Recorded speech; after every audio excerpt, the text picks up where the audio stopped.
Welcome to the Walk Foundation's playoff podcast series. Today, I'd like to welcome our guest, CJ Fite of the Arizona State Sun Devils, defensive tackle at Arizona State. Welcome to the show, CJ. Thank you. I appreciate you for having me. So you all have had an incredible season, have gone 11-2, have a Big 12 championship and a first-round bye in the college football playoff. Did you ever expect that your team would have this great of a season? I mean, that's a hard question because just like no matter how hard we worked, how hard we like the work we put in, it still like doesn't feel real when you sit in the moment. So as we like go through the games, win the games, and you go win the Big 12, and you sit in the our team room when you see our name pop up for the top 4 seed.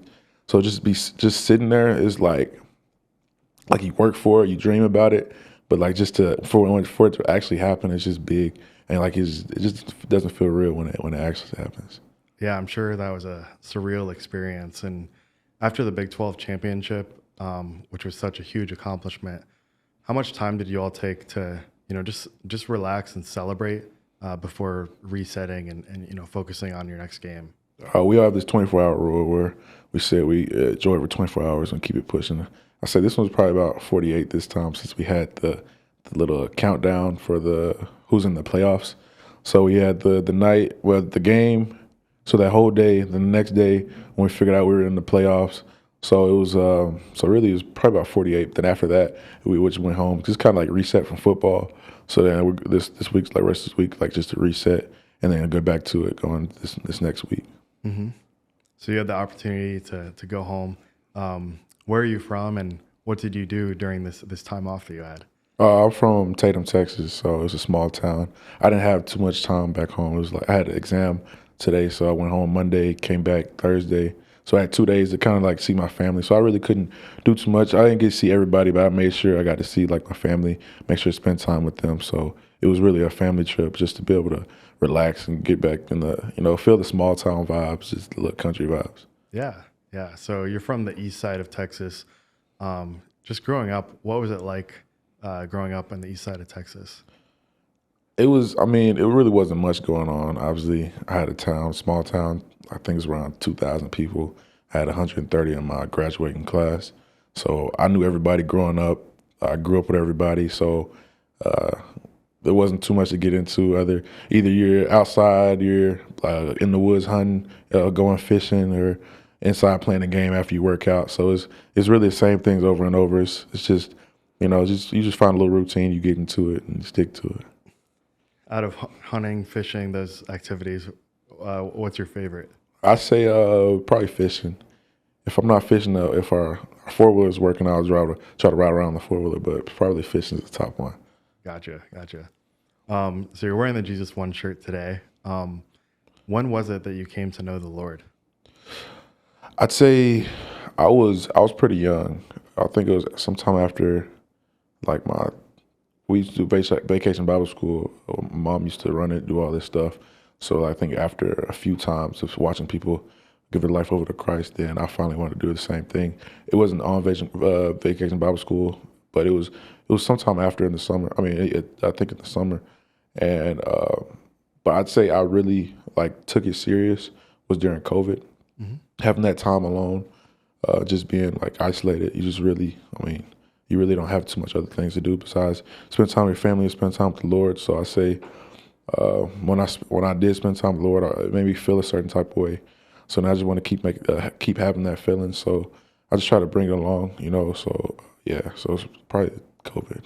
Yeah, the biggest time. It's really cool to hear. COVID was a tough time for a lot of people, and it was really an opportunity to either, sulk in the circumstances or better yourself during that time. And especially at a young age, I feel like for young people, especially when there's not much of an understanding of what's going on, it can be so much harder to choose right. And so, I just commend you for seeking the Lord during that time. No better way to spend that time than to seek Him. What was it that you found drew you closer to Him during that time? Was it like time spent in the Word or prayer or combination of different things? I say probably a combination. Obviously, just reading the Word. I'd wake up every morning, read my word, pray my prayer, read my word, and just kind of go along with my day. So, but I'd say the reading the word, spending time with God, and praise and worship time. I like music, so to be able to sit there and listen to his music and be able to connect to him through music, that was also the big thing. So I say a combination of those three was just reading the word, just the time spending with God, period, and then just the praise and worship time. Those are the three bigs. So you really enjoy your praise and worship music. What is your favorite song? My lately my favorite song has been Millions. It's the word is they say millions didn't make it, but I was one of the ones who did. So just looking like back over life, you see that you go through a lot of things, but it can always be worse. People go through many things, and some people aren't able to wake up in the morning. So to be able to just be in the position I'm in, you have no choice but to appreciate it. So I just look at that and just show like just appreciate life. Yeah. There's the parable in the Bible of the lost sheep, and that when there's 100 sheep and 99 are lost, but one finds the Lord, that the angels in heaven rejoice over that one that is found. So that's kind of what reminds me of that song. Um, what are at Arizona State? What are some of your daily or weekly spiritual practices that help you stay grounded in your faith? Yes, we have this our it's kind of like he's our chapel, but he does a lot more than a chapel for us. So he really keeps us kind of like grounded. He keeps us in tune, keeps us in the routine. Steve, he runs a lot of stuff for us. Obviously, he runs our chapel before the games. He'll run our Bible study, and he runs our FCA, and he runs this leadership thing with our FCA leaders. So uh, obviously Sunday is my church days. I go to church. I go to Pilgrim Rest out here in Phoenix, and then I'll go to I think Sundays also. I think every other Sunday we have our leadership meetings with Steve, and then on Wednesdays, Wednesdays kind of up in the air sometimes because I have class on Wednesdays. So whenever I can make it, I'll make it to the Bible studies. And also, I forgot on Monday, that's when we have our FCA. So FCA and Wednesday will go our Bible study. Friday our chapel. So those are like kind of the things that just keep you like in the loop, keep you in the routine. Because sometimes, obviously, with going through sports and school, it can be kind of hard to. Obviously, you get lost in the sauce. You lost, and so you don't really. Sometimes you might forget about the Lord, forget to spend time with the Lord. So I'd say those are probably the things that keep me going, keep me in the routine, just to make sure I don't fall off the wagon. Yeah. Arizona State is known to be one of the bigger partying schools. So as a follower of Jesus, what is it like to be at Arizona State? I mean, it's a challenge for sure, but I mean, there's temptations everywhere. So it just depends on how you want to fight those temptations. You either fight them on your own, or you can fight them with the Lord. So I mean, every day is obviously a struggle, but it just depends on how you want to go about it. So yeah. Mm-hmm. Are there teammates in certain times? Are there teammates that you lean on during those times of temptation? Oh yes, really, our we have a majority of our team are followers of Christ. So I mean, really, if I wanted, I could lean on pretty much anybody. But the one I'm like people I've like been around and like been to multiple like events and meetings with is like obviously Xavier Guillory, Jacob Ngaika, and there's Jalen Clem. So those are just to name a few. Like there's obviously a lot more, but those three are I spend a lot of time with when I'm talking about the Lord and things like that. So those three are obviously big in my walk of Christ. Mm-hmm. You mentioned that majority of the Arizona State team is following the Lord. How do you feel like that's made an impact for you all as a team on the field? I mean, it's big. Obviously, we wouldn't be here without our God. So just to be able for people to know that and appreciate that, and put it out in the world, like to you kind of use our platform to show, like obviously, before we got our Jesus One shirts before the Big 12 conference, and like half the team was wearing them. So like just to see that and like to see our team using our platform, because like sometimes people see like football players and like they don't like we kind of get a bad rep. So just to be able to bring God into football and just show people that it is possible, because obviously our sport is it's very aggressive and like kind of get obviously the bad rep for being a football player. You just to be able to show that Christ is still in the game. You can bring Christ in the game. It's big, especially in nowadays. Hmm. For CJ Fight, what is the message behind the Jesus One shirt? It's just, I mean, no matter what's going through, what you're going through, what happens in life, Jesus wins. Jesus is going to win. So it's kind of like Jesus won, like past tense, like he already did it. You already know what's going to happen. So it's like, no matter what, Jesus won. Jesus is going to win. So it's just stay believing in that. And just, it's so simple, but you can apply it to many things. And for someone that might not know like off the bat like what that shirt means, how would you describe like when you said Jesus, he already did it, he already won, to someone who might not know, like what did he win? Uh, I mean, just to start, he won the grave. Third day he rose, and he rose. So just things like that. That's the biggest thing. Obviously, you go through the start off with Christ. He died, and the third day he rose. So just starting off right there, just learn people to learn about Christ, learn about what he did and who he is. That's probably the biggest thing. But I mean, any day, you can apply to anything in life. You woke up, so Jesus won. Obviously, we just won the Big 12 championship. Jesus won. We wouldn't do anything. None of this is without Jesus. So no matter what, Jesus wins. Yes, sir. You nailed it. And so many of the athletes that we interview, what we find is like they really have their turning point in their faith, like at some point during their college career. And so typically it takes like maybe some challenges earlier in their college career, and then they grow in their faith, maybe their junior or senior year of college. And so for you, it's refreshing to hear like a news story that like during COVID, you use that time to draw closer to the Lord. And so, how important do you think that was in your life? To before you got to college to really focus on your relationship. How important do you think that was in your life? I mean, I think it's very important. Obviously, before obviously I came 17 hours away from home, so I think coming here it would have been a lot harder if I wasn't rooted in Christ, rooted in the Word. So to be able to have like that sort of foundation before like things happen, you just kind of like you don't think about it too much. Obviously, sometimes like you might think about it like you kind of you sit in it for a little bit, but then you realize like God's plan. You just think about God's plan, what He's gonna do in your life. So it's really just not worrying. Obviously, when I was I think my senior year, it was sixth game of the season I think, and I had messed up my ankle, and I had just decommitted from Arizona State at first with the old staff. So when that first happened, like I was out for the season. And I was sitting there, and obviously I was sitting there struggling at first. I was struggling for probably a week or two, just sitting there, and because I was sitting there worrying because I didn't know what I was going to do, so because spots were closing, and I didn't know if Arizona State was wanting me at first because obviously the staff had not been established yet, so I didn't get a call from them yet. So being in there, sitting in that time where I'm like just kind of in the middle of nothing going on, and I had to realize like.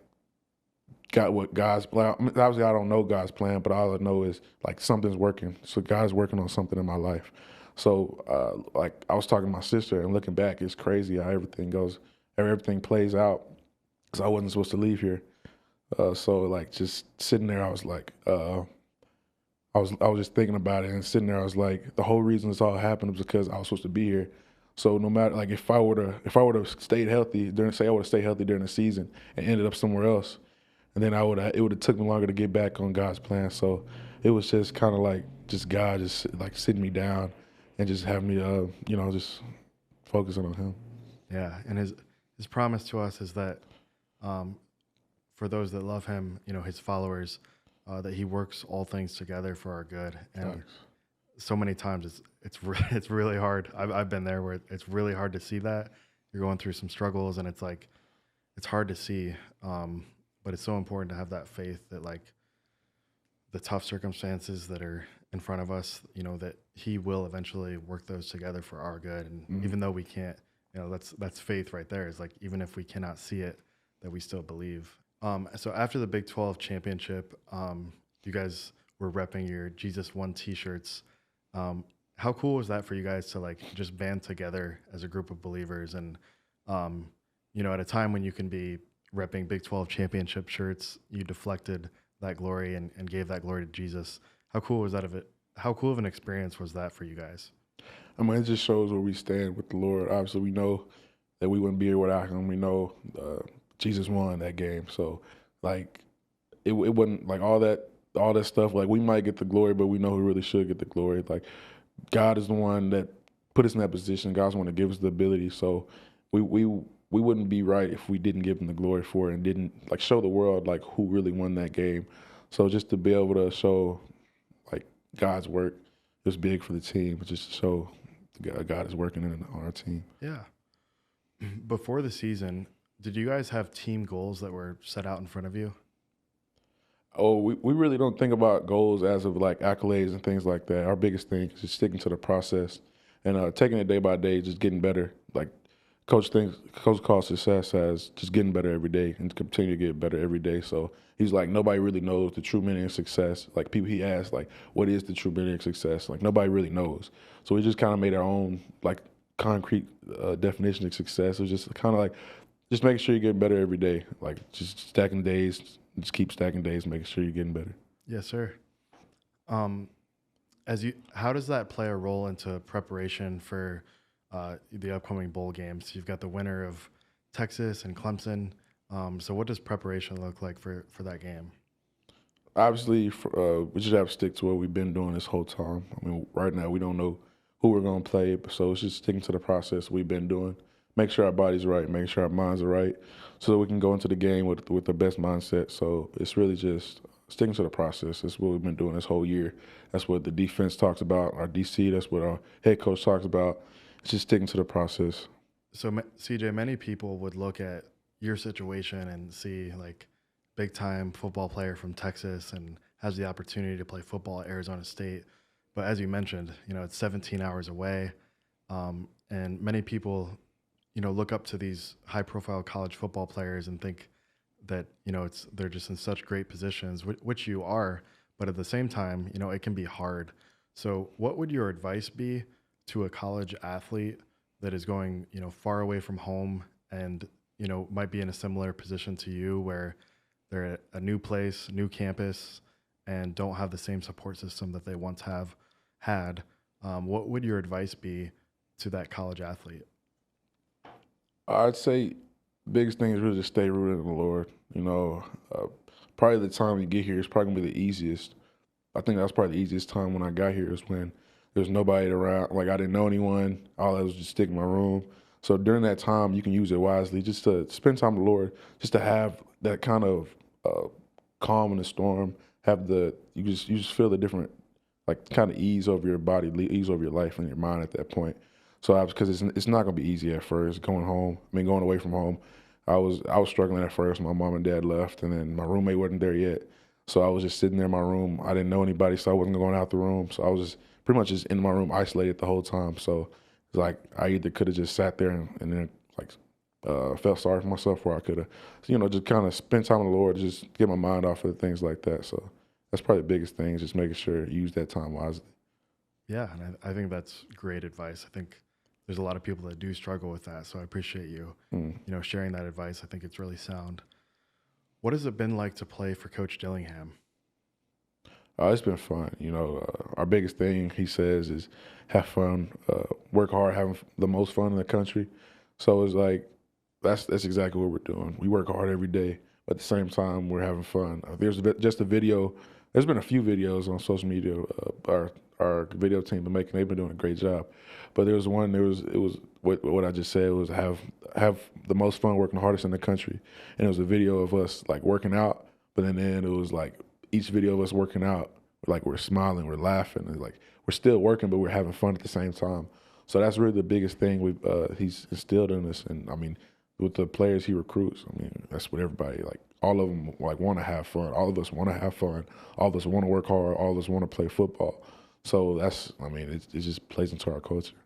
Yeah, and there's so many college football programs where expectations are so high and there's so much pressure, and sometimes that ability to have fun gets a little bit lost in the mix. And so Sure. I think, that part of Coach Dillingham's strategy, like implementing that fun, it's proven to work for you all. So it's been amazing to see that run. I want to go back to a moment during the season that was a bit unique. So you were at BYU, and prematurely, the BYU fans stormed the field. Can you take us back to that moment and how that felt? Oh, that was crazy. Obviously, I was on the sideline because I think it was like, yeah, it was the offense the last play. We thought it was gonna be the last play, and I was threw it up in the air, and then the time ran out on the clock, so everybody ran off. I mean, I don't blame them. They saw the time run off, so all our fans ran on the field. So then they were like, there might be another second left. So we were sitting there and like it just felt weird. Like you were sitting there, you didn't know if you want to get excited or just sit there. So it was like sitting there waiting around, and all the fans were hyped. So then we're trying to get the fans off the field. So at that point, I just sat down on the bench, and then so all the fans were on our sideline, like on the sidelines all around. So we're sitting there waiting around, and then so it was like we got another play, another play. So then once the play the last play ended and everybody ran out on the field again, it was like, all right, here we go again. So it was fun. It was both times it was fun. Obviously, not everybody gets to get the field rush twice in one game. So I'm just glad nothing bad happened with the refs wanting to call somewhere. I know they were talking about if they don't get the fans off, they're going to have to forfeit the game. So we would have been sick if that happened, but it all worked out. So I mean, Absolutely. it was a unique experience for sure. Yeah. And looking back on the season, do you have a favorite memory from this season? I'd say either the first game or the game we just played. Obviously, I mean, it might change as we keep playing in the playoffs. Right now, it's the first game, just going out. And it's kind of like the start of something great. You know, you could feel it. We all knew, like going and working out, going through the off season training, going through our fall camp. We knew we had something special. So I mean, we were just waiting to prove everybody wrong. So that game, and then obviously this Big 12 game. I mean, we were blessed to be able to play in the game. So, and we're also blessed enough to win the game. So, I mean, God is good. You know, just to be able to play this game. Obviously, I know a lot of people that want to be in this position. So to be able to just play the game is big. So yeah. That leads me into my next question. On Instagram, most of your posts end with the hashtag God is good. Why do you put that on your social posts? Because God is good. I wouldn't be here without God and what He's done in my life, and what He's like continue to do in my life. I just have to appreciate it. God is good. That's really all it is. And people just want people to know that. People want people to know that what I'm putting out there, kind of, just use my platform. Obviously, it's not like this sitting in the podcast room, but I mean, obviously, planting seeds in people's lives is, God is good. Just sitting there, it's something simple. When people think about it, okay, then I make another post at the end, click on it. God is good. So it's kind of planting that seed in somebody's life. They might need it. So yeah. You're playing in the Peach Bowl in Atlanta, Georgia. Have you been to Atlanta before? I've never been in Atlanta. I think I've been to Georgia. I've been to Georgia. I might have been in Atlanta. No. I was close to Atlanta. My grandpa lives in Georgia, so we were somewhere close. I think we weren't in Atlanta, but we were some city outside of Georgia. I mean Atlanta. So I've been in Georgia, but not Atlanta. And how do you like playing in NFL stadiums compared to college football stadiums? I mean, it's kind of like it was just it's an experience. It's an experience for sure. Obviously, that's where you want to be. Obviously in the future. So just to be able to get that experience before others can is a great experience. But I think I like the college stadiums better just for the atmosphere. I mean, the NFL stadiums are great. Like, don't get me wrong, but just to have the I don't know, just to have the fans, the college fans, like in there, and like obviously college fans are crazy. So just to have those fans just go crazy, you just hear them every play. Yeah, it was good. But I mean, it was a great atmosphere in the Cowboy Stadium we just played at in Dallas. So we appreciate all those fans that came out. We heard them too. But I just think the college stadium was just a little bit better. I love Mountain American Stadium. Yeah. Yep. And then growing up in Texas, what has it been like to now live in Arizona? I had to get used to living in Arizona at first. I think it was just Tempe in general, but I was just wasn't used to the city. I think that was the biggest thing. So, because I'm in Tatum, like one of the smallest towns. Well, I'm not saying one of the smallest towns, but it's a very small town. So just to make that flip, go from a small town to a city, it was different for me for sure. But I think it helped that Tempe's not too fast paced. Tempe's like it's kind of chill, so it's not nearly as bad as like Houston or Dallas or something like that. So it's like it's the city, but it's still pretty calm, and so it's not too bad going on. So it wasn't bad to kind of adjust to. So it's been great so far. Yeah. And you mentioned that one of your favorite things to do back in Texas is to go fishing. What are some hobbies that you like to do here in Arizona? So just like anything outside of football. Yeah, I obviously play the game. I don't really get too much time during the week. I mean, during the season to play the game, but playing the game, I mean, obviously you go do this anywhere, but I go to the different sporting events. But I don't really do too much outside.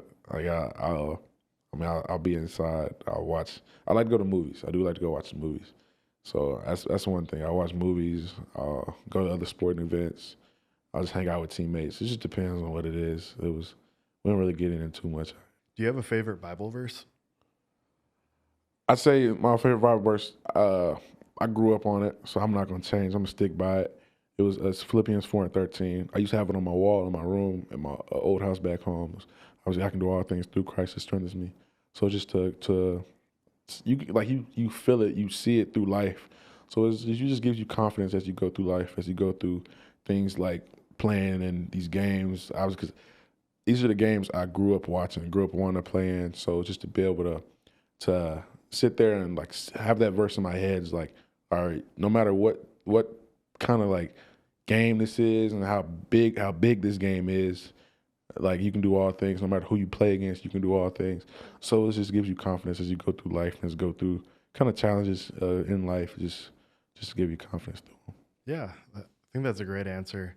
The verse by itself tends to kind of be like a common answer or like a common favorite verse, but I really liked your explanation behind it because as you go through life, you start to realize that like on your own strength, you're not able to accomplish certain things, but like with the Lord's help that you can. And so I really liked how you described your answer. So you mentioned like going to some sporting events. Are there any teams like here in the Phoenix area that you've attached to? I think I've been to a Mercury game. The Mercury games, they're actually very fun. I think I've been twice.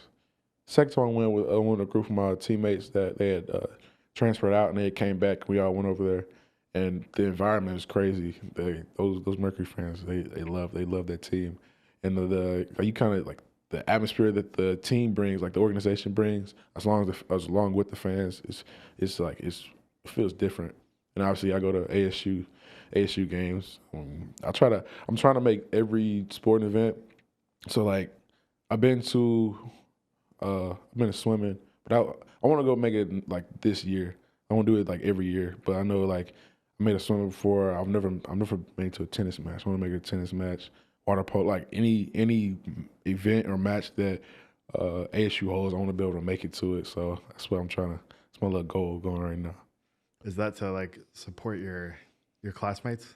Yeah, it's like just support the fellow athletes. Obviously, I know a good bit of the athletes that play sports here, so I just made it like a little goal of mine to try to support. Obviously, they come support us, so it's like just kind of paying the favor, like repaying them, giving back to them that they can make it our game. So why can't we make it to their game? So it's just kind of show some love to them. Yeah, that's great. You mentioned at the beginning that you first came to know the Lord through some of the vacation Bible schools that your mom was putting on.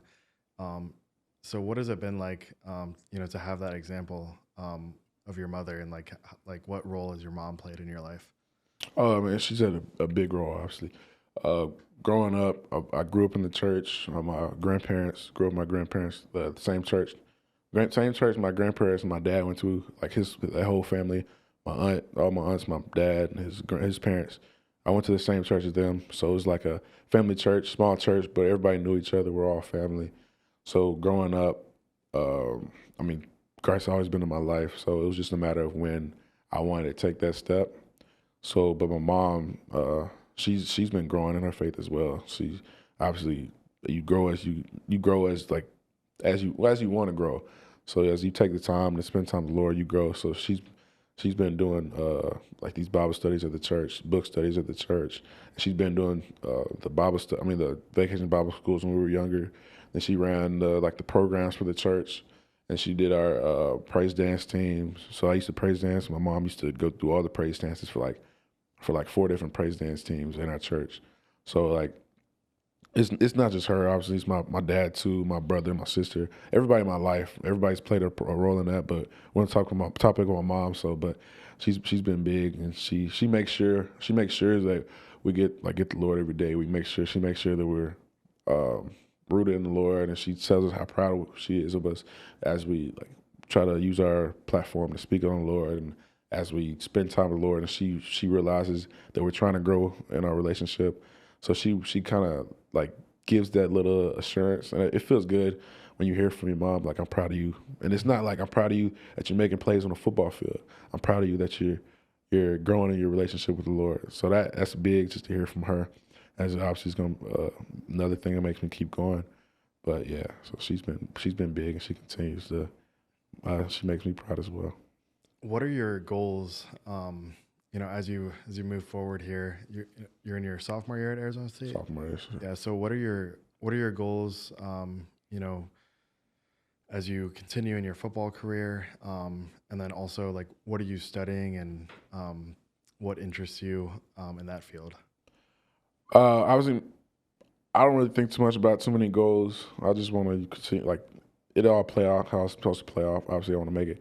If God's willing, I want to make it to the NFL. But I just want to take it day by day and just do what I need to each day, just sticking to the process, do what I need to do for the team, so my team can continue to improve. So just kind of being that leader on the team, to continue to grow as a leader, football and spiritually. So so it's kind of just making sure that I continue to be that leader, continue to grow as a person, and making sure I'm able to spread the word and just use my platform to spread the word. So as my platform grows, I become more vocal about the Lord. So, but I'm studying entrepreneurship right now. So my first thought when I said I want to do entrepreneurship, it was like kind of owning a training facility. That's all I've got right there. So I mean, it's really wherever the Lord takes me. So I'm just filling it out. It's just going with the wind wherever He takes me. Yep. Well, CJ, thank you so much for joining us today. Appreciate you, sharing about your faith, and wish you all the best in Atlanta at the Peach Bowl and beyond. So thanks so much for joining us. Yes, sir. I appreciate you. Thank you.